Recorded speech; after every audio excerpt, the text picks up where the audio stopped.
आज हम बातचीत करेंगे पाकिस्तान के वज़ीर आज़म इमरान खान और अफ़गानिस्तान के सदर डॉक्टर अशरफ गनी के बीच एक बहुत ही कशीदा डायलॉग हुआ उज़्बेकिस्तान में।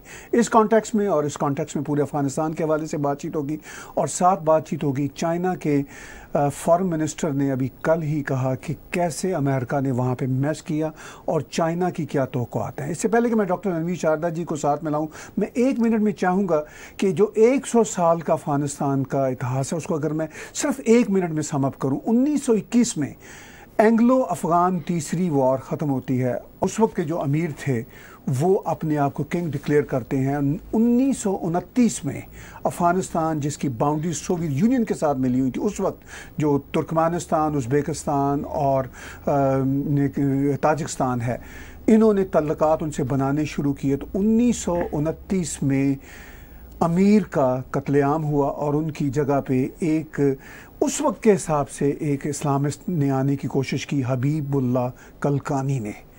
और फिर उसके बाद नादिर शाह ने उनको पकड़ा, उनको असैसिनेट किया और फिर उनके बेटे ज़ाहिर शाह ने उस वक्त इक़्तिदार संभाला 1933 में, जब उनके बाप नादिर शाह को असैसिनेट किया एक हज़ारा कबीले के आदमी ने।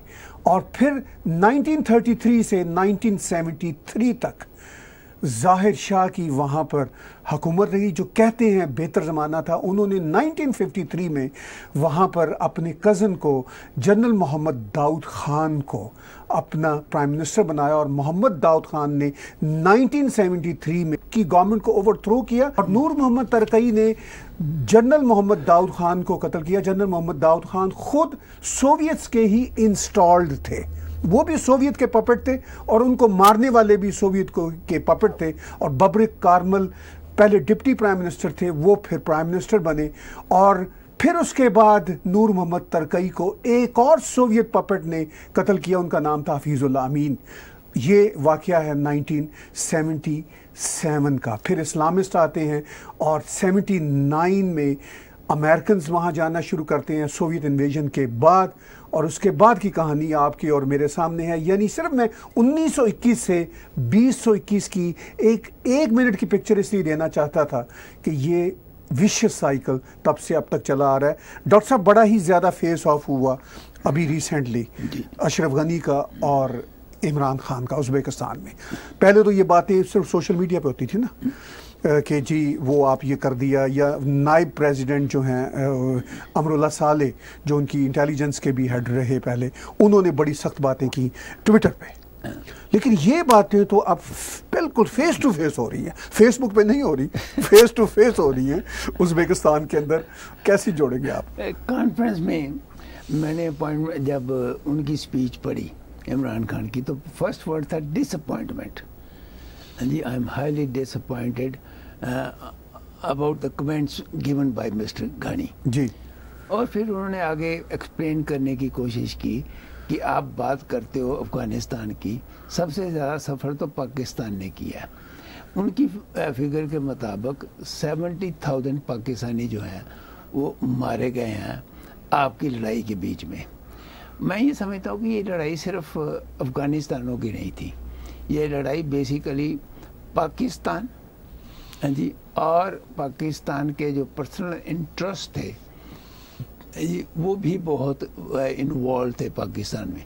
और पाकिस्तान अब भी ये चाहता है कि उसका अफ़गानिस्तान के ऊपर असर रहे, ये मेरा मानना है।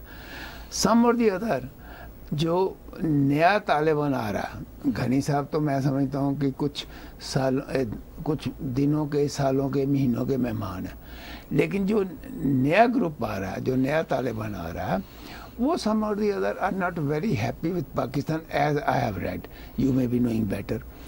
वो अपने एक इंडिपेंडेंट पॉलिसी लेके चलना चाहते हैं और वो साथ में चाइना और रशिया के साथ रिलेशनशिप और कुछ वेस्टर्न कंट्री के साथ भी रिलेशनशिप ठीक रखना चाहते हैं। उसमें रीज़न ये है कि अफ़गानिस्तान के पास अपने तिजोरी में कोई पैसा नहीं है एंड दे नीड मनी। देखिए, अगर आप लोगों के वेलफेयर के काम नहीं करेंगे तो लोग जो आज आपकी मदद कर रहे हैं वो आपके अगेंस्ट भी उठ सकते हैं। तो इसलिए they need money, they need कि वहाँ पर कुछ जो मिनरल्स हैं वो एक्सप्लॉइट किए जाएं, जो कि अभी तक सिर्फ किताबों में हैं, अभी तक बाहर नहीं किसी ने भी निकाले। लेकिन some or the other they, I think they realise कि China perhaps is the only country which can invest there, क्योंकि चाइना का अपना पर्सनल जो मुफाद है वहाँ पर रहने का, वो नेबर है, तो वो चाहता है कि मैं भी अफ़गानिस्तान के ऊपर राज करूं। हिंदुस्तान ने भी बड़ी कोशिश कर रहा है कि भाई इस सारे जो हालात पैदा हो रहे हैं और जो आने वाला टाइम है उसमें कुछ हमारी भी खबर हो। इसीलिए हिंदुस्तान के फॉरेन मिनिस्टर हर उस जगह पर जा रहे हैं जहाँ पर अफ़गानिस्तान या पाकिस्तानी के लोग या उनके मिनिस्टर जाते हैं, और वो भी जाते हैं। अब मेरा अपना ये ख्याल है कि हिंदुस्तान को तो शायद इतना फ़ायदा नहीं होगा, लेकिन हाँ ये ज़रूर है कि अगर अफ़गानिस्तान वाले पाकिस्तान को भी आइसोलेट कर देंगे तो फिर तो पाकिस्तान आगे ही आइसोलेट हुआ है। हमने फैटअप में देखा, हमने इवन अरब वर्ल्ड में भी, चाहे वो ऊपर से उनका साथ देते हैं, लेकिन from inside they are not there, they have not they. आप जैसे आपको पता है सऊदी अरेबिया ने प्रॉमिस किया we will invest, they have not invested. उन्होंने हिंदुस्तान में प्रॉमिस किया 80 बिलियन का, 40 बिलियन दे दिया। हाँ जी, और मतलब ये होता है जब कहना और प्रैक्टिकली काम करना। तो मैं ये समझता हूँ कि ये जो इस वक्त सिचुएशन है ये बहुत कंफ्यूज्ड है, और आने वाले कुछ महीनों में, हो सकता है साल में ये क्लियर हो। लेकिन इसमें पाकिस्तान का फ़ायदा जो है वो मुझे कम नज़र आ रहा है। आई think they want gate too much benefit out of it. Benefit दूसरे कंट्रीज अब लेके जाएंगे जिनकी पहले कोई रोल नहीं था अफ़गानिस्तान में। रशिया ने तो अपने आदमी बहुत मरवा लिए 1979 से लेकर 1989 तक, 10 साल में नुकसान भी करवा लिया बड़ा।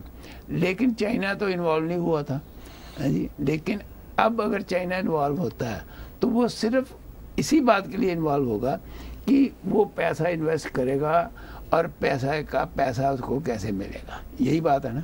डॉक्टर साहब कई इसमें बातें हैं। देखिए बात यह है कि अफ़गानिस्तान को कहा जाता है it's a graveyard of super powers. मैंने अभी 1921 की एंग्लो अफ़गान वार की बात की, वो 1838 में भी हुई थी, उसके बाद 18 में फिर हुई, मिड 18 से, तो वो तो अपनी जगह पे सारे लॉस्ट कॉजेज़ थे।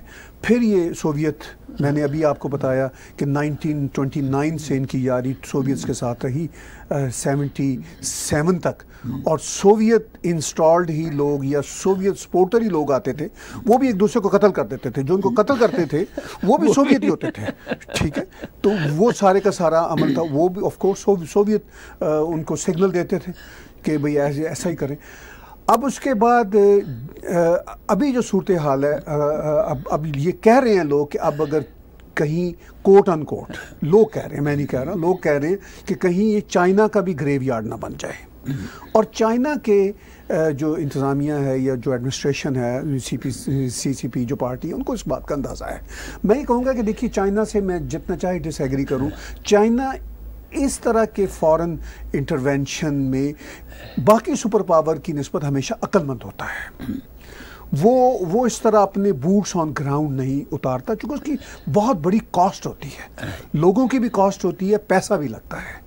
और चाइना को ये बात अंदाज़ा है। और जब मैंने अभी 2 रोज़ पहले ही चाइना के फॉरेन मिनिस्टर का, जब वो SCO में थे, शंघाई कोऑपरेशन ऑर्गेनाइजेशन की मीटिंग में, तो वहाँ पे उन्होंने इंटरव्यू दिया किसी को, वो पूरा इंटरव्यू इंटरनेट पे मौजूद है। उन्होंने बड़े खुल के कहा, उन्होंने कहा कि भाई हमारा जो यहाँ पे इंटरेस्ट है इनकी मदद करना है और अपने इंटरेस्ट को वॉच करना है। लेकिन डॉक्टर साहब ये बात मुझे अंदाज़ा है कि चाइना वहाँ पे कभी भी पैसा इतना नहीं लगाएगा, क्योंकि चाइना को पता है कि वो पाकिस्तान की तरह या अफ्रीका के मुल्कों की तरह उनको गिरवी नहीं रख सकेगा।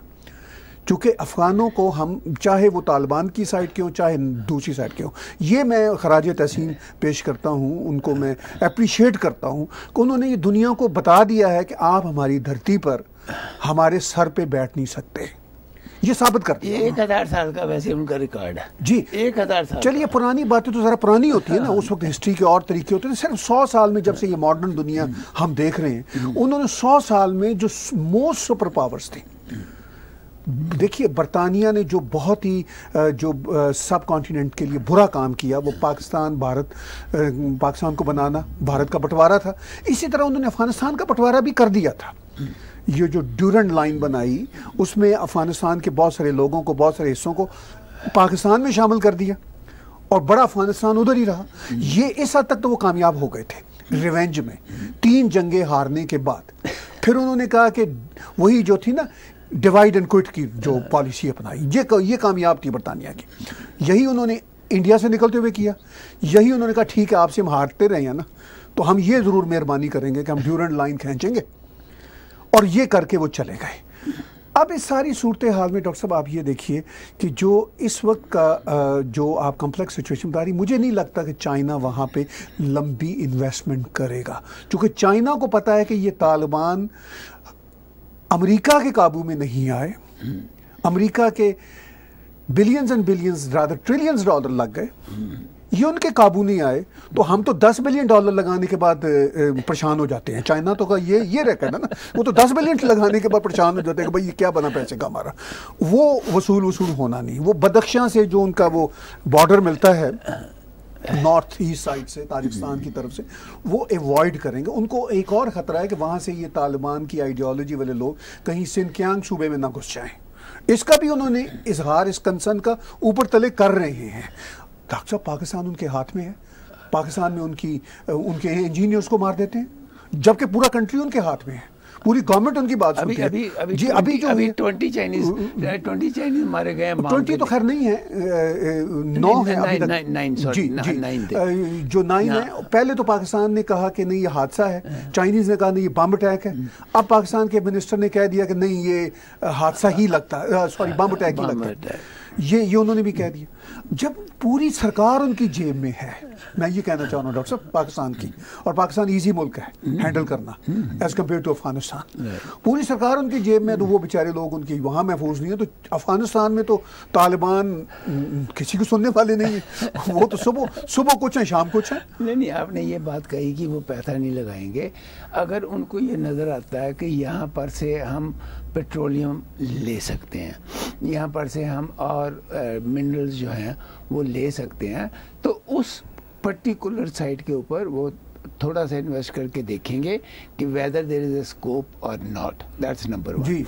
नंबर 2, जब तालिबान को ये पूछा गया कि चाइनीज़ के उघर के बारे में, जो मुस्लिम्स हैं उनके बारे में, तो उन्होंने जो जवाब दिया, हाँ जी, वो मतलब वैसे ही जवाब था जैसे पाकिस्तान देता है जी। मतलब सीधा कंडेम उन्होंने भी नहीं किया। तो इससे ये शो होता है कि सम और दी अदर अंदर से उनकी काफ़ी ज़्यादा बातचीत हो चुकी हुई है।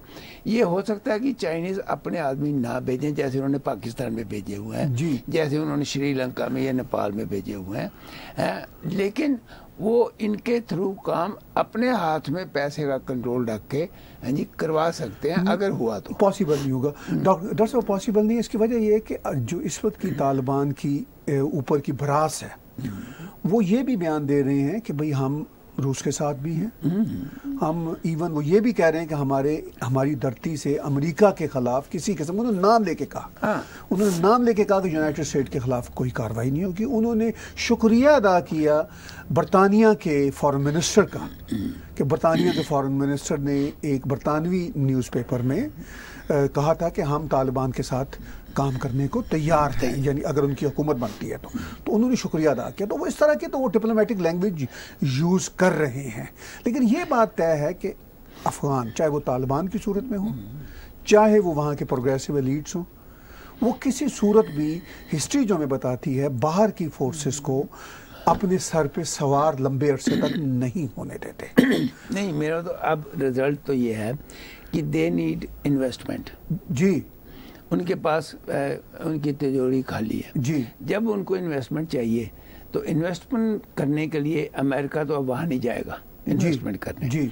अब इन्वेस्टमेंट करने के लिए 2 कंट्रीज जो हैं, 3 कंट्रीज रह गए जी। यूरोपियन कंट्रीज जो हैं उनकी अपनी हालत इस वक्त बहुत ख़राब है ड्यू टू पेंडेमिक जी, they are in a very bad shape. जी। रशिया जो है उसको पेंडेमिक का इतना इफेक्ट नहीं हुआ, पर रशिया के पास पैसा देने के लिए नहीं है जी। वो अपने आप को संभाल ले तो बहुत है। सो रह गया एक अकेला चाइना। चाइना अगर वहाँ पे वो इन्वेस्टमेंट करेगा तो वो कैसे करेगा, ये देखने वाली बात है। डॉक्टर साहब, वहाँ पे इन्वेस्टमेंट करने को बहुत सारे और मुल्क भी तैयार होंगे। ऐसी बात नहीं है कि अगर कोविड की वजह से कोई यूरोप बंद तो नहीं हो गया ना, मतलब बंद नहीं होता, उनकी काम, लेकिन मेरा मतलब उनको इंटरेस्ट नहीं रहा। ये मसला सिर्फ पैसे का मसला नहीं है इसमें। उन्होंने 20 साल जो खटाना था ना वहाँ पे देख लिया, ठीक है, वो मतलब उन्होंने करके देख लिया, तो अब उनके इंटरेस्ट खत्म हो गए हैं। अमेरिकन का इंटरेस्ट आएगा जब रीजनल कोई बड़ा प्रॉब्लम बनेगा। वो इन्वेस्टमेंट ना करेंगे, हो सकता है वो कुछ और करें। वो ये बातें बात की हैं। रूस भी अपनी तमाम तर बुरी हालत के बावजूद, जहाँ कहीं 100-200 मिलियन डॉलर अगर लगाने होते हैं, चाहे बेलोरसिया हो, छोटे छोटे मुल्क हैं, वो लगा देते हैं। ऐसी कोई बड़ी बात नहीं होती। वो तो एक बिलियनर को भी व्लादिमीर पुतिन कह देंगे ना, जो उनके ऑयल के बिलियनर बैठे हुए हैं। तो वहाँ इसी तरह से निज़ाम चलता है। ठीक है, वो देखिए 100-200 मिलियन से एक कंट्री में वो इन्वेस्टमेंट नहीं आती जो चाहिए। लेकिन रशिया को भी ये देखना, रशिया अगर चाहे तो 2-3 बिलियन डॉलर की इन्वेस्टमेंट भी फेंक सकता है, क्योंकि उनके जो बिलियनर्स इस काम में, एनर्जी के कारोबार में हैं, अगर उनको उसमें फायदा नजर वही, ठीक है, सीधी सी बात। चाइना भी तभी लगाएगा जब इसमें फायदा उनको नजर आएगा। नहीं, पर देखिए फायदा तो तभी नजर आएगा ना जब वो ये एक्सप्लॉइट कर सकेंगे उनके रिसोर्सेज को। अगर रिसोर्सेज जो हैं, अभी तक तो ये सिर्फ एक कंसेप्ट है कि वहाँ पर बहुत ज़्यादा रिसोर्सेज हैं जी। ये भी वहाँ पर ये कहा, एक मिथ है, मैं आज समझता हूँ कि वो कहते हैं कि यहाँ पर बहुत बड़ा खजाना है ऑयल का। ऑयल से ज्यादा डॉक्टर साहब वो माइंस की, माइंस तो है ही है, वो तो डायमंड की माइंस कहते हैं वहाँ पर बहुत है। डॉक्टर साहब, पहली बात ये है कि इस वक्त भी जो नॉर्थ ईस्ट की माइंस हैं, उनसे इलीगल माइनिंग हो रही है। जो इलीगल से मेरी मुराद ये है, ये रिपोर्ट्स हैं कि जो वहाँ के वारफेयर लीडर्स हैं, वो अपनी निगरानी में जितना ऊपर से सामान है वो निकाल रहे हैं। और ये कोई आज से नहीं हो रहा, ये कई सालों से हो रहा है। ये उनकी इकोनॉमी का एक हिस्सा है। तो वो तो मतलब हो रहा है। जाहिर है जब टेक्नोलॉजी बड़े पैमाने पे आएगी, जब बड़े पैमाने पे माइंस कंपनियां जाएंगी, और वो तभी जाती हैं जब हालात साजगार होते हैं। नहीं, जब उनको पैसे से पैसा बनता नजर आए। सिक्योरिटी तो चलो तालिबान कह देंगे कि हम आपको सिक्योरिटी देते हैं। वो प्रैक्टिकल सिक्योरिटी होती है डॉक्टर साहब। वो तो ये है कि तालिबान के भी तो कई फिर ग्रुप बन जाते हैं ना, वो सब पैसे ऑलरेडी बने हुए हैं। वो यही वजह है कि यहाँ से ये काम नहीं हो रहा। यही मसला इवन बलूचिस्तान में है। बलूचिस्तान में बहुत बड़े बड़े ज़खायर मौजूद हैं, लेकिन सिक्योरिटी की वजह से वहाँ पे जो माइन कंपनियाँ जाती हैं वो वापस आ जाती हैं। 1-2 कंपनियाँ वहाँ पे टिकी हुई हैं जहाँ उनको पाकिस्तान आर्मी अपनी सिक्योरिटी देने में कामयाब है। जहाँ कामयाब नहीं है वहाँ पे काम नहीं हो रहा। नहीं, पर अल्टीमेटली अफगानिस्तान का जो फ्यूचर है वो तो तभी है जब वहाँ पर कोई ना कोई एक प्रैक्टिकल ढंग से इंडस्ट्री लगे, प्रैक्टिकल ढंग से वहाँ की एक्सप्लॉयटेशन हो और वहाँ के लोगों को जॉब्स मिले। नहीं तो यही तालिबान जो कि इस वक्त आगे बढ़ रहे हैं जी। अब लेटेस्ट खबरें तो ये कहती हैं कि 80-85% एरिया उनके अंडर है, लेकिन ये तो चलो खबरें हैं ना, एग्जैक्टली तो किसी को भी नहीं पता। लेकिन ये बात तो पक्की है कि अगर उन्होंने अपने लोगों को अपने साथ रखना है तो उनको जो नौजवान है उनको तो जॉब्स देनी पड़नी है जी। वो जॉब जो हैं, हमने आगे भी कई बार बात किया कि employment is the most important factor. अगर एम्प्लॉयमेंट वहाँ नहीं होगी तो वो नौजवानों को एक्सप्लॉइट करने वाले और बहुत लोग जी आ जाते हैं अंदर अंदर से। तो अब आप इस पर ये देखिए कि क्या तालिबान जो है वो इस किस्म के दिमाग की सोच में आ चुका हुआ है कि भाई वो अपना जो उनका पर्टिकुलर एजेंडा है रिलीजियस, उसको छोड़ के वो इंडस्ट्री की तरफ या इस तरफ जाएंगे। डॉक्टर साहब, जो सरकार है वहाँ की इस वक्त की, जो 20 साल से अमेरिकन इंस्टॉल्ड या अमेरिकन सपोर्टेड सरकारें रही हैं, वो तो रिलीजियस सरकारें नहीं थी ना। नहीं, पर वो मेरी बात सुन लीजिए। अगर उनके नॉन रिलीजियस सरकारों के दिमाग में भी ये नहीं आता, और अगर रिलीजियस सरकार तालिबान में भी ना आए, तो फिर हमें कोई तालिबान से गिला तो नहीं होगा। वजह बड़ी सिंपल सी है, वजह सिंपल सी है, इसमें रिलीजन या नॉन रिलीजन से ज़्यादा प्रायोरिटीज़ का चक्कर होता है कि सरकारों की क्या प्रायोरिटीज़ हैं। अब जो तालिबान कह रहे हैं, अच्छा मैं यहाँ पे एक और बात को भी कनेक्ट कर रहा हूँ, तालिबान का यही कहना है कि हमने 80 to 85% पे कब्जा कर लिया। दुनिया के जो हैं बाकी जो रिसोर्सेज बताते हैं कि वाकई 70+ तो है ही कब्जे में, लेकिन इसके साथ साथ वो ये कहते हैं कि ये वो ज़्यादातर रूरल इलाके हैं, वो हर तरफ के बॉर्डर्स के इलाके हैं, जो वो सेंटर के वो काबुल और ये वो सारे इलाके हैं, काबुल, कंधार, वो कंधार भी नहीं, कंधार भी आधा इनके पास है, तालिबान नहीं, वो ऑलरेडी था इनके पास। वो ये है कि वो काबुल और आसपास के वो जो उसके काबुल के आसपास के इलाके हैं, वहाँ पे वो ये देख रहे हैं, चूँकि 34 प्रोविंसेस हैं अफगानिस्तान के, रफली 38 मिलियन पॉपुलेशन है।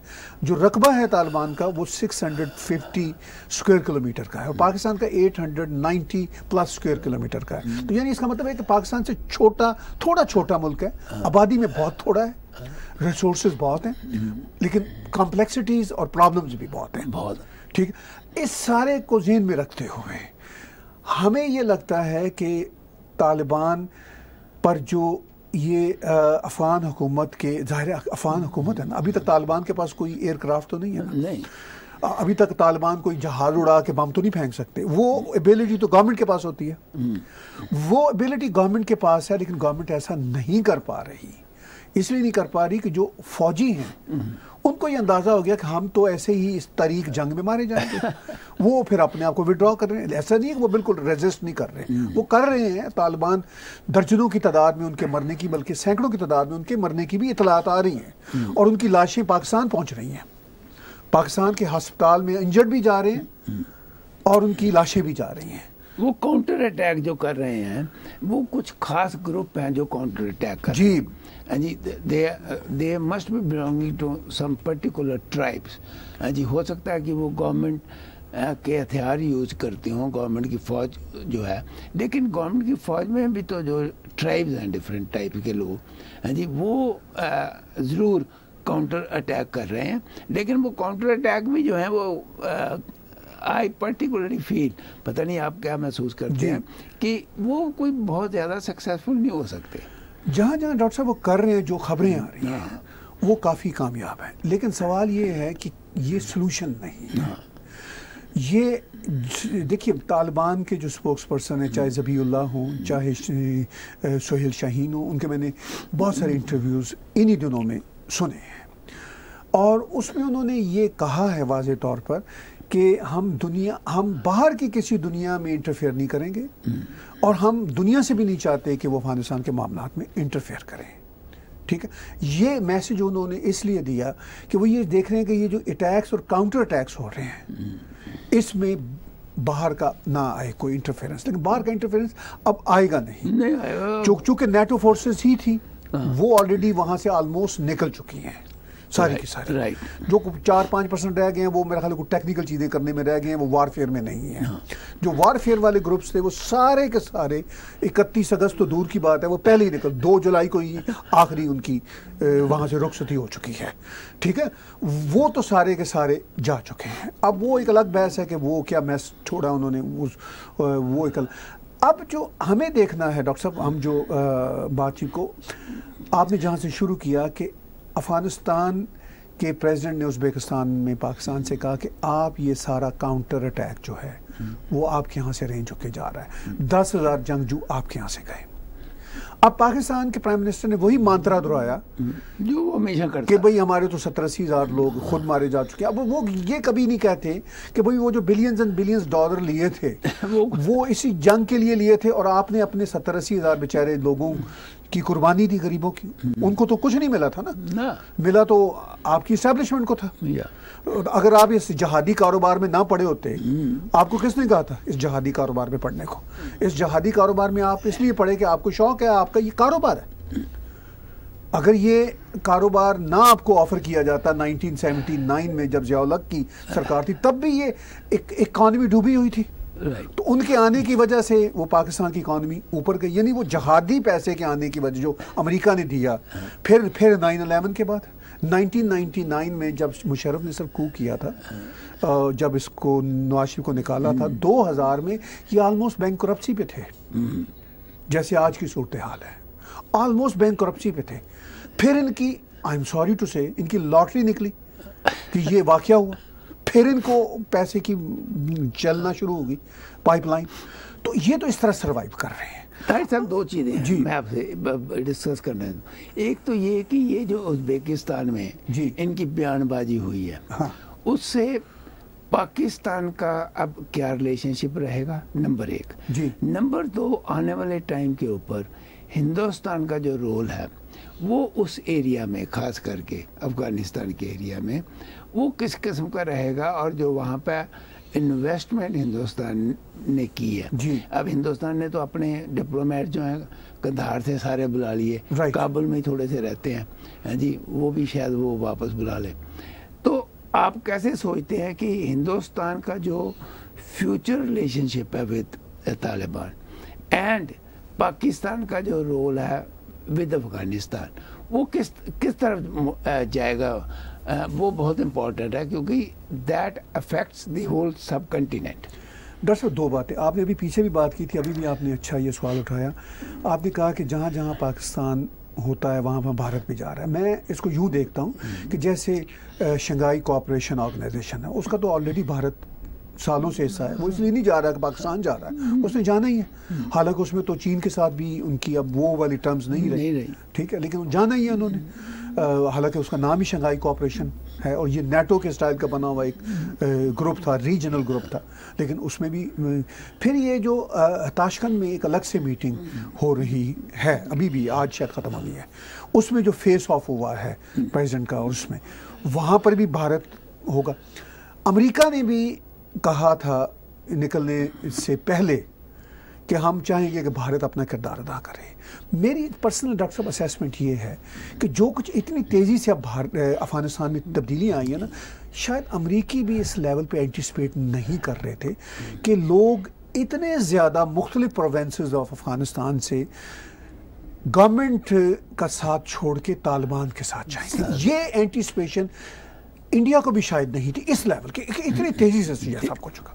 ये सब कुछ बहुत तेजी से इसलिए हुआ कि लोगों ने भी, जैसे होता है ना कि वोट डालने का, आपको पता होता है कि जी मसलन कि ट्रंप और जैसे बाइडन का मुकाबला हुआ कि भाई हो सकता है कि ये 51-49 पे जाए, कोई एक पार्टी 51-49 पे चली जाए, और वही हुआ था इलेक्शन में ऑलमोस्ट। लेकिन सम टाइम ऐसा भी होता है 65-35 हो जाता है, वो बिल्कुल ही एक, तो ये 65-35 नहीं बल्कि 75-25 हो गया जो दुनिया सोचती थी। जो जब ये हुआ है जो आप बात कर रहे हो, उसमें आपको ये नहीं लगता कि लोगों के माइंड में ये बात क्लियर हो चुकी थी कि पिछले 20 साल में ये जो काबुल में लोग बैठे हुए थे, ये जो पैसा हमारे लिए आया था सारा ये अपनी जेबों में डाल गए, करप्शन बहुत ज़्यादा हो गई, वहाँ पर किसी आदमी का काम नहीं होता। अभी मेरे पास 5-6 दिन पहले सरदार जी जिनकी 4 पुश्तें वहाँ रही हुई हैं जी, वो मेरे पास आए थे वहाँ से, काबुल से,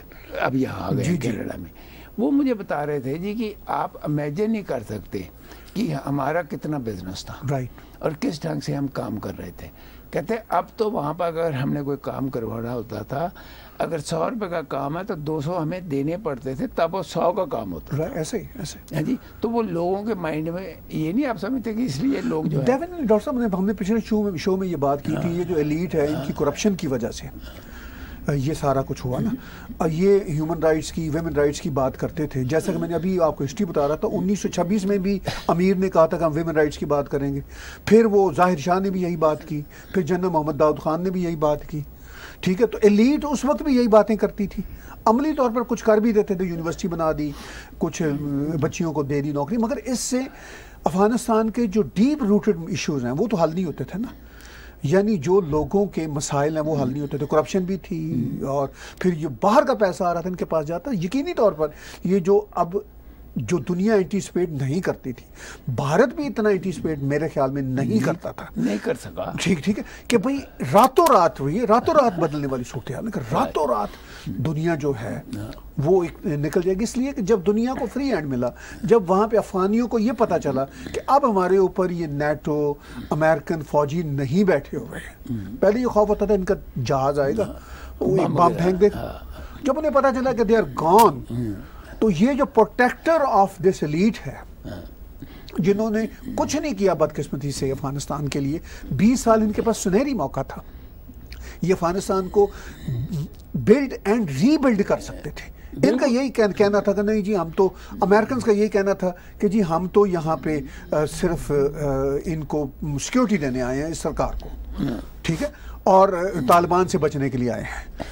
और जब बाइडेन साहब से पूछा गया पिछले हफ्ते, तो उन्होंने कहा कि I do not trust Taliban. फिर उनसे कहा गया कि अफगानिस्तान में जो होगा तो उसकी जिम्मेदारी क्या है, उसने कहा it's none of my business sort of thing, ठीक है, उन्होंने कहा वो जाने, उनका काम जाने, वहाँ के लोग, ठीक है। तो ये बुश साहब गए थे 9/11 के बाद, उसके बाद 8 साल ये थे अपने ओबामा साहब, ठीक ठाक बम फेंके, बाइडेन साहब उनके वाइस प्रेसिडेंट होते थे, अब वो फिर प्रेसिडेंट हैं। तो इसका मतलब ये है कि उनकी तो कोई विल नहीं है किसी किस्म की बेहतरी के लिए। लेकिन जो बुश ने बयान दिया, मैं ये हाँ वो बड़ा इम्पोर्टेंट, वो उसकी इम्पोर्टेंस जो है आप कितनी समझते हो कि अब बुश ने तो आप बुश वहां पर गया क्योंकि उसकी कंपल्शन थी, उसकी कंपल्शन थी, ठीक है, 9/11 जैसा खौफनाक वाक़या, उसकी कंपल्शन थी। लेकिन बुश को 8 साल वहां रहने के लिए किसने कहा था अगर गया था तो वहां पर 2-4 साल में अपना जो काम करना था तबाही मचा के वापस आ जाता, राइट। तो अब बुश का बयान देने का क्या मतलब है? देखिए, बुश का तो साफ तौर पर यही बयान है, बुश यही समझता है कि भाई बात यह है कि अभी इनको वहां से नहीं निकलना चाहिए था। अब यह है कि ये दुरुस्त है या गलत है, मैं भी ये समझता हूं कि इनको काम 5-7 साल में कर लेना चाहिए था। 5-7 साल में सर अफगानिस्तान में क्लीन अप ऑपरेशन नहीं हो सकता था जब तक पाकिस्तान में क्लीन अप ऑपरेशन ना होता, बड़ी सीधी सी बात है। बट पाकिस्तान के साथ तो ये मिलके काम कर रहे थे, ठीक है, तो वही सारा मसला हुआ। तो गलती तो वहां है बेसिक, ठीक है, तो वो अच्छा, उसी गलती को दूसरी जब पार्टी आई तो वो कम से कम खत्म कर देती। चलिए, जाना कंपल्शन था, 3-4-5 साल का मैस, चलिए वो रहना ही पड़ता है, ठीक है। उसके बाद बुश नहीं रहे, ठीक है, तो मतलब बुश तो देखिए जब ये वाकया हुआ तो बुश तो उस वक्त प्रेसिडेंट थे, कुछ 2.5 साल से चले आ रहे थे, उसके बाद वो फिर दोबारा री इलेक्ट हुए, ठीक है, तो उन्होंने 5-5.5 साल इसमें चलिए। उसके बाद नई पार्टी भी आ गई, डिफरेंट पार्टी भी आ गई, उनके पास बड़ा मैंडेट भी था, क्योंकि ओबामा के पास तो बहुत बड़ा मैंडेट था। नहीं, पर आप तो हमेशा ये कहते हैं ना कि जो पेंटागन की पॉलिसी, मैं हमेशा ये भी कहता हूँ, प्रेसिडेंट उस पॉलिसीज को फॉलो करने की कोशिश करता है, और पेंटागन नहीं चाहते थे कि हम अभी वहां से निकलें। डॉक्टर साहब, वो ये दोनों बातें एक साथ होती हैं। मैं जब ये कहता हूँ, उसके साथ साथ मैं ये भी कहता हूँ कि प्रेसिडेंट भी बड़ा पावरफुल होता है, प्रेसिडेंट अकेला नहीं होता, पूरी की पूरी एडमिनिस्ट्रेशन होती है। That is right. लेकिन ठीक है, पूरी की पूरी एडमिनिस्ट्रेशन होती है। पेंटागन ये इंसिस्ट करे कि हमें अभी वहां से नहीं निकलना, कई जगहों पे पेंटागन ने इंसिस्ट किया था, नहीं मानी थी ओबामा ने बात, नहीं मानी ट्रंप ने बात, ठीक है, तो इन पर भी तो डिपेंड करता है ना अल्टीमेटली। मतलब पेंटागन के तो बहुत सारे CIA के चीफ जो थे वो ओबामा साहब ने तब्दील कर दिए थे, इसलिए कि उनके साथ ज़ाती तौर पर उनकी बनती नहीं थी। ये मसला सिर्फ ओबामा का बेचारे का नहीं था। मैं I don't want to be unfair, वो तो ट्रंप ने भी ये हर प्रेसिडेंट को होता है, और ये अमेरिका की हिस्ट्री में। लेकिन हम प्रिसाइजली अगर अफगानिस्तान के कॉन्टेक्स्ट में देखें तो अब बुश की बात की इम्पोर्टेंस तो कोई नहीं है, इसलिए कि बुश अब कुछ नहीं है, राइट, ठीक है। अब पूरी दुनिया प्रेसिडेंट बाइडेन से कह रही है कि भाई आपने ऐसा क्यों किया, पूरी दुनिया से मेरी मुराद ये है जो उनके क्रिटिक है, लेकिन उन्होंने कर दिया, खत्म होगी बात। अब देखना है कि इन हालात में, मैं सिर्फ इस बात पे जोर दे रहा हूँ, जो आपका बेसिक सवाल था डॉक्टर साहब, वो ये था कि अब पाकिस्तान का क्या होगा रोल और इंडिया का क्या होगा। That's very important. Anticipated India भी नहीं कर रहा था, बात इधर उधर निकल गई, फिर वापस आता हूँ। इंडिया भी नहीं कर रहा था, अब इंडिया को अंदाजा भी हुआ पूरी दुनिया की तरह कि भाई अब चीजें हमारे बस उसमें उस तरह हाथ में नहीं। अब इंडिया का यही रोल है कि वो कश्मीर में कुछ ज्यादा स्पिल ओवर ना हो करें। ऑफ कोर्स इंडियन आर्मी काफी अलर्ट है, पहले से ज्यादा अलर्ट है, ठीक है, वो अपनी जगह पे बात है। फिर वहां पे उस रीजन में और क्या कुछ इंटरेस्ट होने हैं वो सब इंडिया उसमें एक पार्टी है। रशिया से भी मुलाकातें हो रही हैं, ईरान से भी मिल रहे हैं, सेंट्रल एशिया से भी मिल रहे हैं मुसलसल, वो सब चल रहा है। और यहाँ पर अब पाकिस्तान का रोल ये है कि पाकिस्तान के पास वो कार्ड्स नहीं हैं जो 95-96 के ज़माने के तालिबान के होते थे, क्योंकि उस वक्त अमेरिकन पाकिस्तान के साथ खड़े थे। अब नहीं साथ खड़े। अब इवन तालिबान भी पूरे के पूरे पाकिस्तान के साथ नहीं खड़े, लेकिन वो पाकिस्तान से दूर भी नहीं जाएंगे। देखिए, ये एक रियलिटी है कि तालिबान जितना चाहें पाकिस्तान से अवॉइड करें, मगर उनका पाकिस्तान पे दारोमदार बहुत हद तक होगा। हालांकि तुर्कमानिस्तान और वो जो नॉर्दर्न सरहदें हैं, उज़्बेकिस्तान और ताजिकिस्तान की भी लगती हैं, लेकिन वहाँ से तालिबान को बहुत फ़ायदे नहीं होंगे। एक तो वो दूर हैं, बहुत काबुल से वो दूर हैं। वहाँ से उनको, अगर वो काबुल पे इनका इक़्तिदार आ जाता है, तो वहाँ से उनको कोई फ़ायदे नहीं होने वाले। और वो ऐसी हुकूमतें हैं जो फ़ायदे नहीं देंगी, इनके ज़ख्मियों को उठा के नहीं के ले नहीं जाएंगी। इधर तो पूरी की पूरी पट्टी है ना ड्यूरेंट लाइन के इस पार। अगर पाकिस्तान की हुकूमत ना भी चाहे तो जो कबायली इलाकों के लीडर्स हैं, वो अपनी सपोर्ट तालिबान को देंगे। इसलिए क्यों बेसिकली वो बिलोंग तो अफगानिस्तान को ही करते हैं ना। वो तो अंग्रेजों ने उनको अलग कर दिया। That's number 1। लगता है कि हिंदुस्तान जो है वो तालिबान के साथ इन फ्यूचर डायरेक्ट कांटेक्ट में, डायरेक्ट मतलब कन्वर्सेशन में आएगा। इंफॉर्मेशन ये है कि वो इन फ्यूचर तो बाद की बात है, अभी रिसेंट पास्ट में भी वो आ चुका हुआ इनके साथ डायरेक्ट कांटेक्ट में, बातचीत उनकी हो रही है।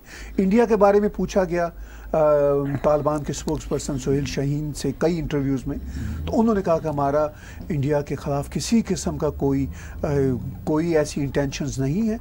हम ये चाहेंगे कि इंडिया भी हमारे बारे में अच्छी ख्वाहिशात का इज़हार रखे। ये exact in these words mister Sohail Shaheen ने मतलब पाकिस्तान के टेलीविजन पे 3-4 इंटरव्यू में कही है ये बात।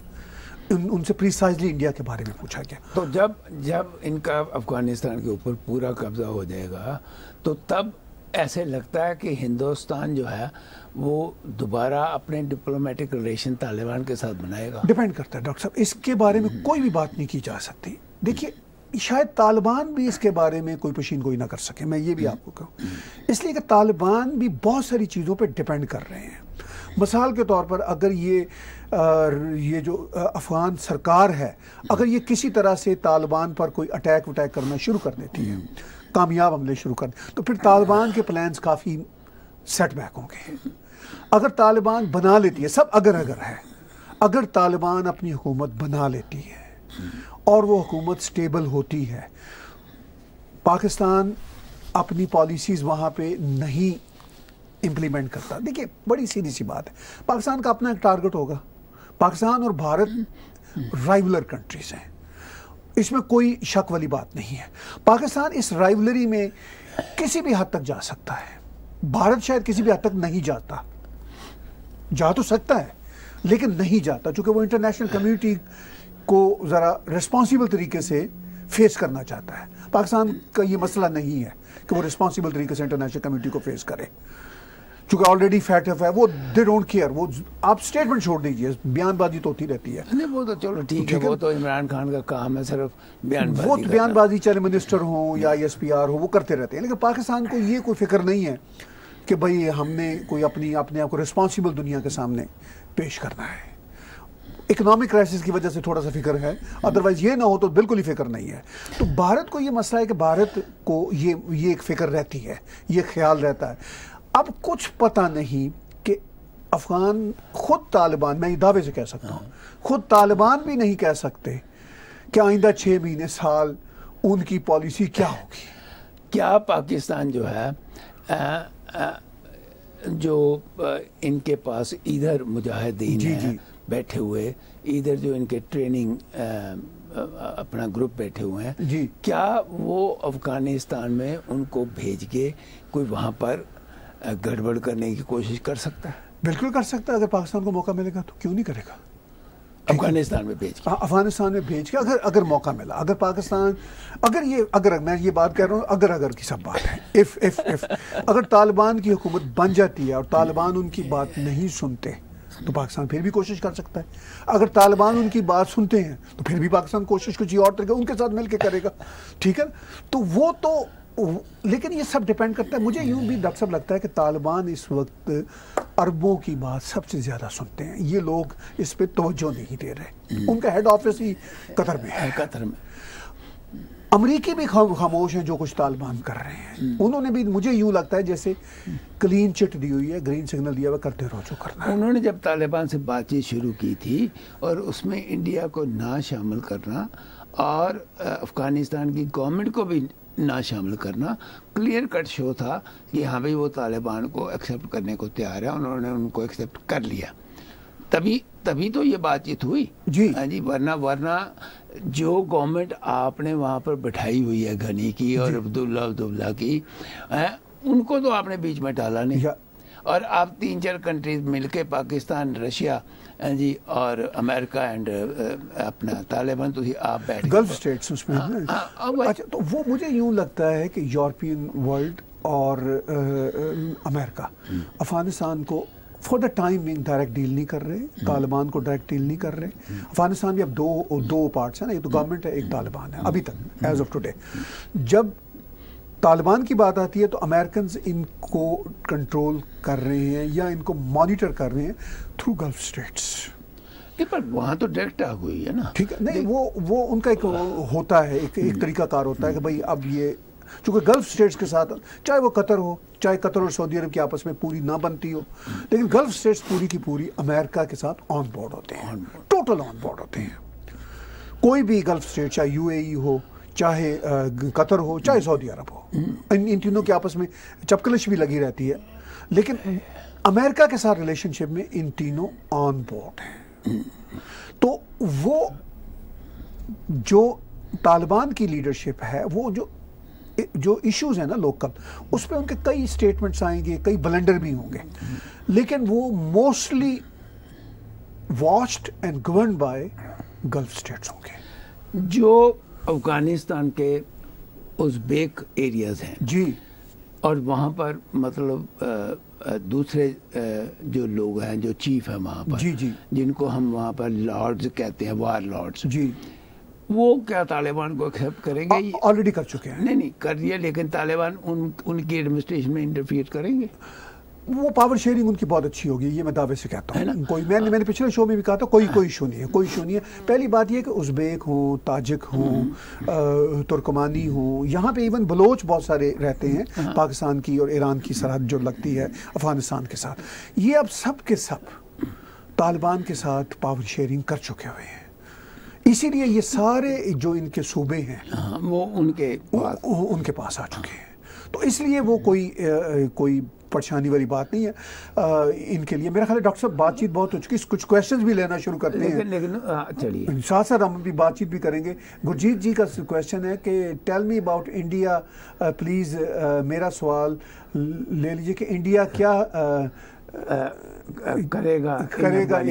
हमने गुरजीत जी ये बातें बहुत कर ली, आपने यकीनन अगर पूरा इंटरव्यू सुना तो इंडिया जो कर रहा है वो करता रहेगा, अपनी इंटरनेशनल डिप्लोमेसी करता रहेगा एंड वेट एंड और इफ बहुत बड़ा वर्ड है, फ्यूचर में क्या होता है, किस तरीके से तालिबान एस्टेब्लिश करते हैं, किस तरीके से ये सब कुछ होगा, ये उस पर डिपेंड करता है।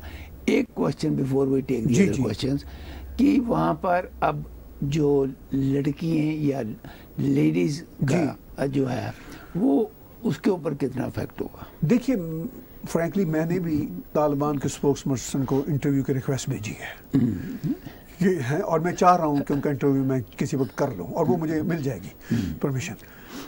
ये सवाल मेरे भी ज़हन में उनसे है, लेकिन इसका जवाब उन्होंने पहले भी 3-4 मीडिया आउटलेट को दे दिया है। उन्होंने बड़ा गोल मोल जवाब दिया, वो पहले वाले तालिबान नहीं है।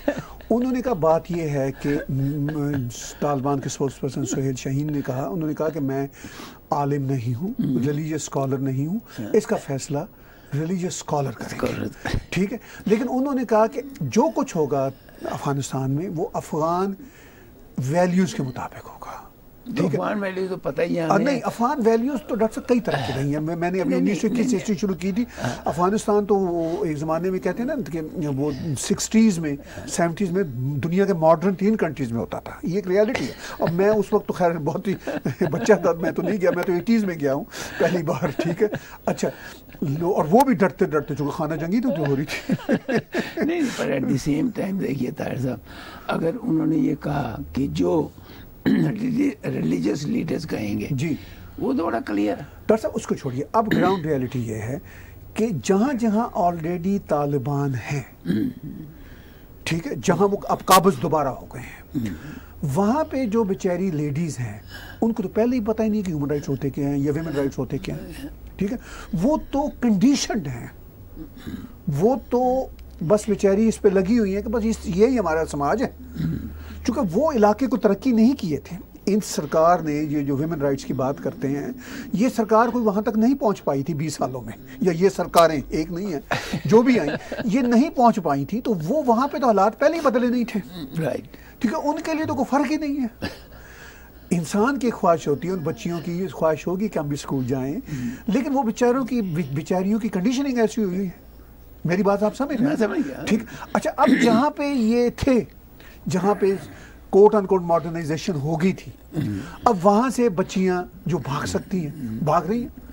जो टीवी एंकर्स हैं, जो राइटर्स हैं, जो आपके एनजीओज होते हैं, जो पाकिस्तान, ताजिकिस्तान, उज़्बेकिस्तान, जहाँ जहाँ भाग सकते हैं, या जो भी वेस्टर्न कंट्रीज में जिनके पास वीज़े हैं। क्योंकि ऐसा भी हुआ डॉक्टर साहब कि ये जो लगा था बहुत सारे अफगान हमारे बहन भाइयों को जो यहाँ वेस्टर्न वर्ल्ड में रहते हैं कि अब ये स्टेबिलिटी कुछ आना शुरू हो गई है, उनको स्टेबिलिटी नज़र आती थी काबुल में, तो वो अपनी मोहब्बत में ना, कंट्री की मोहब्बत में, और ये एक नेचुरल होता है, उनको स्पॉन्सर कर, वो नहीं, वो गए, वापस गए। अच्छा, हाँ, हामिद करज़ई भी तो अमेरिका के पढ़े हुए हैं ना, डॉक्टर अशरफ गनी भी तो अमेरिका के पढ़े हुए हैं ना, वरना अमेरिका में रहते तो इनको कोई परेशानी नहीं थी, सुख की नींद आती, ठीक है। अब वहाँ पे ठीक है, करज़ई तो शिमला में भी पढ़ा हुआ, ठीक है, मिलियंस एंड मिलियंस डॉलर वहाँ पे कमा लिए, या बिलियंस एंड डॉलर कमा लिए, लेकिन वो ये कि टेंशन तो है ना वहाँ पे हर वक्त की, राइट।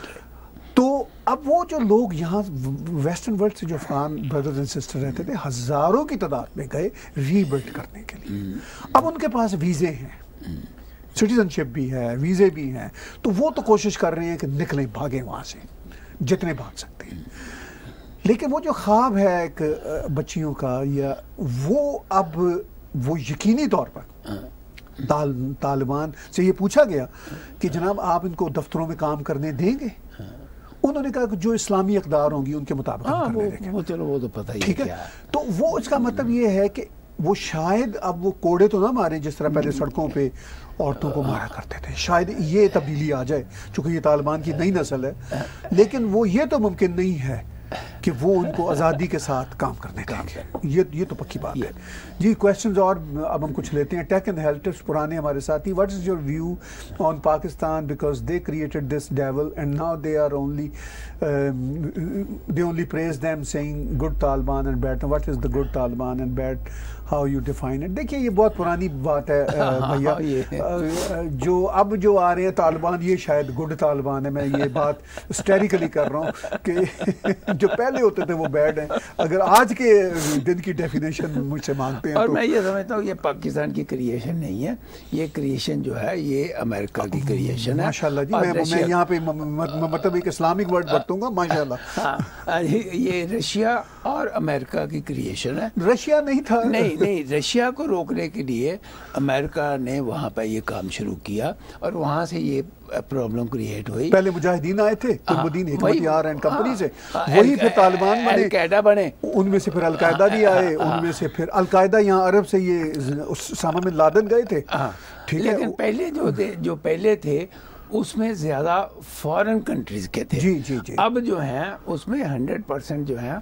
वो अफगान तालिबान है जी, काफी कम से कम 95% बाहर के कम। हाँ, मतलब बाहर के शायद अगर होंगे तो बस पाकिस्तान से ही होंगे। मतलब अब सोमालिया, सुडान, पाकिस्तान तो अब उसको पहाड़ी समझते हैं क्योंकि अफगानिस्तान के लोग तो वहाँ बैठे हुए हैं। जी, बैठे हुए हैं जी। और कुछ क्वेश्चन लेते हैं।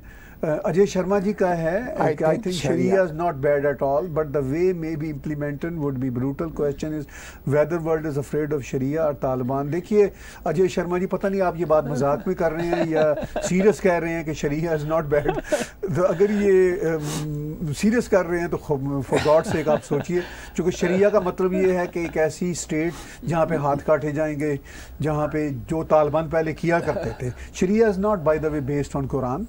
मैं यहाँ पे एक मुस्लिम फेथ से भी मेरा ताल्लुक है। मैं उसकी मैंने एक एक चीज़ को कोई हज़ारों बार पढ़ा हुआ है। Sharia is not based on Quran, sharia is based on sharia books written by I don't know. नहीं, मैं यही चाहता हूँ शर्मा जी, जब ये शरिया का इशू शुरू हुआ था ऐसे 20 साल पहले जी, तो I was compelled by my mind to read it. Right जी, क्योंकि उस वक़्त इंग्लैंड में शरिया का बहुत बड़ा जी एक क्वेश्चन राइज हुआ था। कनाडा में रहता है जी सवाल। नहीं, कनाडा में तो चलो वो कहते हैं ना, लेकिन इंग्लैंड में तो उन्होंने लागू करवा दिया जी, अपने अपने इलाकों में लागू करवा दिया बकायदा। तो अब मैं चाहता हूँ कि आप ज़रूर शरिया के बारे में पढ़ें और आप रियलाइज़ करेंगे कि ये बहुत ख़तरनाक वे ऑफ सिस्टम है। ये कोई इस तरीके की तारीफ करने वाला नहीं है जी। तो बाकी अजय साहब ने एक और सवाल भी पूछा था, मेरे जहन से निकल गया, मैं उसको दोबारा देखता हूँ उस सवाल को। तो उस सवाल में अजय साहब ने जो और भी बात की, वो हम शायद आगे चल के दोबारा उसको डिस्कस करेंगे। अगला सवाल देखते हैं जी। दरूर जी का है कि व्हाट इज एक्सप्लोडिंग बॉम्ब्स इन पाकिस्तान। पता नहीं ये एक्सप्लोडिंग बॉम्ब्स, ये शायद अभी इसकी चाइनीज़ की बात कर रहे हैं, इससे पहले वहाँ पे हुआ था, लाहौर में एक हुआ था। तो पाकिस्तान में जो काफ़ी कंट्रोल है पाकिस्तान की इंटेलिजेंस सर्विसेज का और लॉ इन्फोर्समेंट का, उनकी मर्ज़ी के बगैर तो बड़ा मुश्किल होता है, लेकिन फिर भी हर दुनिया में कहीं पर भी कोई बाहर के एलिमेंट्स भी जा सकते हैं। तो अब इस बात का जवाब तो खैर मैं नहीं दे सकता, क्योंकि हम कोई लॉ इन्फोर्समेंट तो नहीं है, हमारे पास कोई उसके हों फैक्ट्स, ये बहुत जिम्मेदारी की बात होती है। लेकिन बहरहाल अब ये खतरा है कि कहीं ये बढ़ ना जाएं सैडली। नहीं, ताहिर साहब बात यह है कि वहाँ पर जो टेररिस्ट ऑर्गेनाइजेशंस को ट्रेनिंग मिल रही है, हाँ जी, उनके लिए हर वो आदमी जो पाकिस्तान में बाहर का है वो दुश्मन है और उसको वो किसी न किसी तरीके से नुकसान पहुँचाने की कोशिश करेंगे ही करेंगे। हाँ, ये कई इसमें वर्जन है। अगला सवाल देखते हैं जी। Shadab Afghani Safi, why Pakistani army did operation in Waziristan against Taliban. Important question है। हाँ। तालिबान मेरा ख्याल है शदाब साहब ये इसलिए किया था कि वो तालिबान थे जो पाकिस्तान आर्मी की बात नहीं मानते थे, जो पाकिस्तान आर्मी को भी प्रॉब्लम्स में डालते थे। फिर ये होता है कि ये मुजाहिदीन और तालिबान अमेरिका ने और पाकिस्तान ने मिलकर बनाए थे, तो यही फिर मुजाहिदीन और तालिबान फिर अमेरिका के क्यों ख़िलाफ़ हुए थे। आप ज़रा इस पर भी सोचिएगा कि आफ्टर ऑल जब उन्होंने बनाए थे तो फिर यही उनके ख़िलाफ़ क्यों हुए, फिर यही उनका ऑपरेशन करने के लिए क्यों गए थे। तो ये जो पावर स्ट्रगल है ना, ये इसमें फिर ऐसा ही होता है कि आप इसमें यही करते हैं। मैंने अभी पीछे, अगर आपने पूरा शो सुना तो बताया था कि सोवियत इंस्टॉल्ड जो लोग आए थे, उनको जब मारा था वो भी सोवियत इंस्टॉल्ड लोगों ने ही मारा था। कोई ऐसा नहीं था कि उनको कोई तालिबान ने मारा था या उनको किसी अमेरिकी ने मारा था। सोवियत इंस्टॉल्ड लोगों को सोवियत इंस्टॉल्ड लोगों ने मारा था। तो ये अनफॉर्चुनेटली दुनिया की इंसानी हिस्ट्री का ये एक बदतरीन चैप्टर है। अब क्या कर सकते हैं। तो वजीरिस्तान में जो भी पाकिस्तान आर्मी का ऑपरेशन तालिबान के खिलाफ हुआ, वो तालिबान थे जो इनको प्रॉब्लम क्रिएट करते थे। तो ये सिंपल इसका जवाब है जी डॉक्टर साहब। नहीं, बेसिकली देखिए आपने जवाब दे दिया। मैं तो सिर्फ ये कहना चाहता हूँ कि तालिबान तो 90s में क्रिएट हुए हैं। 90 में तालिबान नाम जो है ना डॉक्टर साहब, वो 90s में आया, लेकिन 79 से 89 तक के बीच में जो वो मुजाहिदीन थे, वही ठीक है, उन्हीं मुजाहिदीन में से लोग निकल के तालिबान का नाम डॉक्टर साहब यूं आया था कि ये Taliban is a positive word. In fact Taliban का मतलब होता है स्टूडेंट्स, तालिबान, ठीक है। ये जो पाकिस्तान के मदरसों में पढ़े हुए थे, अकोड़ा खटक के, चाहे मौलाना समीउल्लाह के मदरसे हों, चाहे इवन ये मुफ्ती महमूद इनके बाप जो थे मौलाना फजल रहमान के, इनके बाप के मदरसे हों, चाहे और जितने भी थे, इन सब से जो पढ़े हुए तालिब थे ना, वहाँ पे तालिबान कम कहा जाता है, तालिब ज़्यादा कहा जाता है। चूँकि तालिब is a very good word, कि जो हम्बल वर्ड है, कि जी हम सीकर ऑफ नॉलेज है। तो इसलिए ये कोई बहुत पुरानी क्रिएशन नहीं है। ये बेसिकली तालिब तो बहुत पुराने हैं, लेकिन तालिबान जो है जी वहाँ से वहीं से वो अभी उसको सिर्फ 30-40 साल ही हुए हैं। जी अजय शर्मा जी का वो सवाल दोबारा आ गया जी, शुक्रिया। Question is whether world is afraid of शरिया और तालिबान। देखिए वर्ल्ड तो किसी से भी अफ्रेड नहीं है फ्रैंकली। आपके और हमारे कनाडा अमेरिका में भी शरिया ना भी हो तो माशाल्लाह शरिया वाला ही माहौल है जहाँ जहाँ हमारी कम्युनिटीज़ हैं। तो वो तो अगर खौफजदा होते तो पहले कभी हुआ करते थे, अब उन्होंने कहा नहीं नहीं नहीं, अब हमने खौफजदा नहीं होना, ये सब कुछ ठीक है, सब चलेगा। तो वर्ल्ड तो नहीं है खौफजदा। अगर पूरी वर्ल्ड की हम बात करें, वो कहते हैं ठीक है हमारा काम चल रहा है। मैं अभी डॉक्टर साहब इस वीकेंड की बात है, मैं अजय साहब से भी शेयर करता हूँ, व्यूअर से भी शेयर करता हूँ, तो ज़रा ज़िंदगी ओपन अप होना शुरू हुई। तो मैं एक बहुत ही जो होता है ना लेक के किनारे सेंट कैथरीन के एक ऐसे इलाके में गया जहाँ हमारा कोई कलर्ड कम्युनिटी का लोग नहीं होता, कोई साउथ एशियन नहीं, कोई कुछ नहीं, सारे प्योर वाइट। और वो एक हमारे दोस्त हैं, उनके कहने पे मैं ही कलर्ड था या मेरी वाइफ कलर्ड, हम लोग थे उनके मुताबिक गए। तो हमने वाइफ तो कलर्ड नहीं, हमने जाके उनसे पूछा नहीं उनके मुताबिक कलर्ड हमसे, उनके मुताबिक डॉक्टर साहब तुर्की भी कलर्ड है, ये मैं बात बता रहा हूँ आपको। वो कहने लगे, वो चूंकि हमारे दोस्त हैं वो बीच पे, तो उन्होंने कहा कि यार ये आपको क्यों कंसर्न है ये शरिया वरिया का, जो कभी सवाल है ना जय साहब का। तो मैंने कहा कि आपको क्यों नहीं है, चले मेरे तो छोड़े, मैं तो पागल आदमी हूँ, आपको क्यों नहीं है। उन्होंने कहा हमें तो उनसे कोई नुकसान नहीं है, देखो हम तो यहाँ इस बीच में नंगे लेटे हुए, वो तो बेचारे में कुछ नहीं करते। ठीक है, तो उनको कोई नुकसान नहीं है, पर वो नंगे नहीं ना लेते, ठीक है, नहीं उनको कोई नुकसान नहीं है, इसलिए कि वो जो मेन स्ट्रीम सोसाइटीज है ना, अमेरिकन यूरोप, इनको ये कि भाई हमें क्या थ्रेट है, थ्रेट होगा ताहिर गोरा को, डॉक्टर शारदा को, वो जाने उनका काम जाने। जी अजय मुगल साहब आ गए, हमारे मुगल भाई, ठीक है। How do you see the American policy towards India in case of Taliban control over Afghanistan. मैं इसमें एक बात कहूँगा, फिर डॉक्टर साहब कहेंगे। देखिए अमेरिकन पॉलिसी टूवर्ड्स इंडिया जो है वो आजकल भी फेवरेबल है, इसलिए कि वो चीन को उन्होंने कंटेन करना है, पता नहीं कंटेन करना भी है या नहीं करना, ये भी मुझे अब शाकी लगता है। बाइडन साहब की स्टेटमेंट्स ही आती रहती हैं, अमली तौर पर क्या होता है वो आई एम नॉट श्योर। तो वो इसलिए ज़रा बेहतर हालात हैं इंडिया के साथ, पहले कभी भी माजी में इतने अच्छे हालात नहीं रहे। अब अफ़गानिस्तान के मसले में मेरा नहीं ख्याल कि अमेरिकन्स इंडिया से एक्सपेक्ट तो करते हैं कि इंडिया वहाँ पे अगर कोई मुसीबत पड़े तो अपने फ़ौजी भेजे, मरवाए फ़ौजी, और अमेरिकन्स जो है एजेंडा काम आए, तो इस हद तक। लेकिन इंडिया इस मामले में, इंडिया के जो फॉरेन ऑफिस के डिपार्टमेंट के लोग हैं, मैं उनमें से कईयों को जानता हूँ, अच्छे दोस्त हैं, वो वैसे रीजनेबल समझदार लोग, उनको ये पता है कि इस अमेरिकन मैस में कितना जाना है कितना नहीं जाना। नहीं, अमेरिका और इंडिया के रिलेशन जो है वो आने वाले टाइम के ऊपर और इम्प्रूव होंगे, ऑफ कोर्स। हाँ जी, उसमें कोई शक नहीं है, क्योंकि India needs America and America needs Indian market, इसलिए अमेरिका और इंडिया के रिलेशन अच्छे होंगे। ये एक। नंबर 2, चाइना के अगेंस्ट जो इस वक्त ग्रुप तैयार हुआ है वो बहुत इम्पोर्टेंट है, और उसके लिए अमेरिका को कंटिन्यूसली, चाहे वहाँ पर रिपब्लिकन्स आए चाहे डेमोक्रेट्स आए, they will continue to have good relations with India at least for the next 1 decade, तो I can C.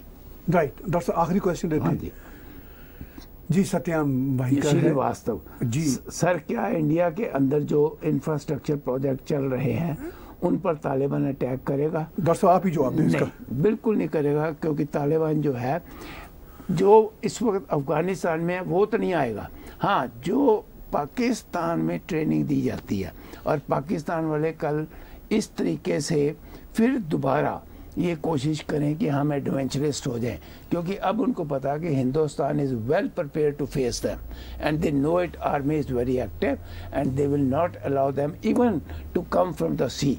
They have got the latest equipment, है जी, और अब तो वो एकदम पकड़े जाएंगे।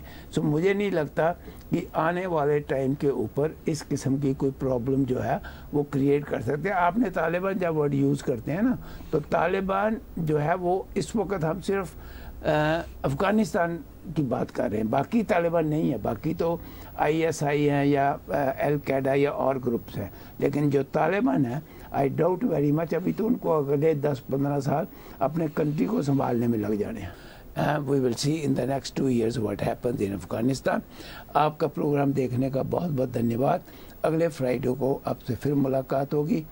Thank you very much and have a wonderful wonderful weekend. Subscribe TAG TV YouTube channel and press the notification button.